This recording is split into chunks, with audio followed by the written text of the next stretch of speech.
Hi, today I'm running Vivo Y35 and I'll show you how to scan QR codes with our device help.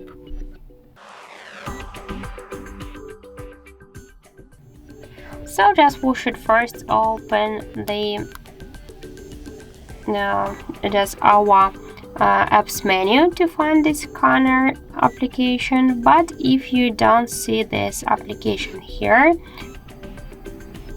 we can just search it now. So that's why we should open the notification panel shortcuts, and somewhere here we should find the scan code icons. Just click once to the scan icon, click search with any image, open the gallery, allow only this time.